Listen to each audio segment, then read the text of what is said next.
Hi, I'm Susan, and this is what I'm making. I have my oven preheating to 400 degrees Fahrenheit, and I'm going to melt 2 tablespoons of butter. You want to make sure you use a skillet that can go into the oven. I'm using my enameled iron skillet from the Lodge. I am seasoning my chicken with salt and pepper. I think the next time I make it, I'm going to also season it with a little bit more stuff like I do when I bake my chicken, but it was really very good. My pack of chicken came in 10, so I decided just to go ahead and cook them all.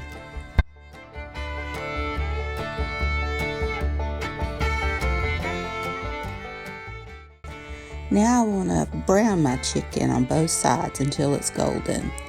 I just get my skillet really hot, and then I drop the chicken in and I just let it cook and then flip it over and let it cook on the other side. It only takes a few minutes of each side. I did this in 2 batches.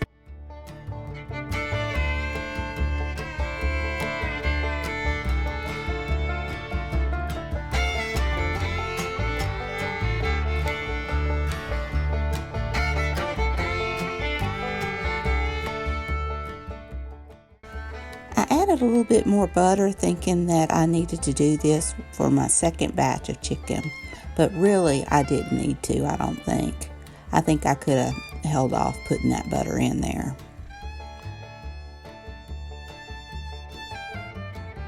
Now all my chicken is browned, and I remove the second batch onto a plate.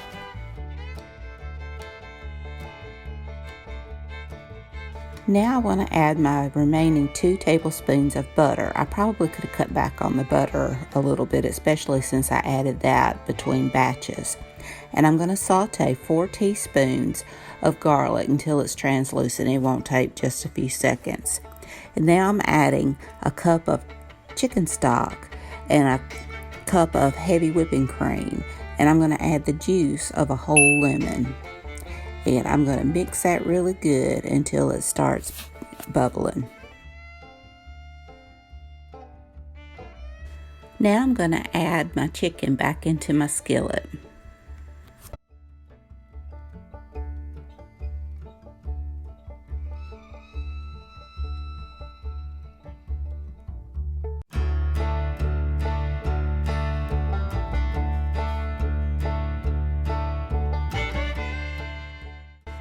Be sure and add those chicken juices, that's flavor there. And now I'm going to put the lid on my skillet and I'm going to put it in the oven and let it braise for about 30 minutes until it's done.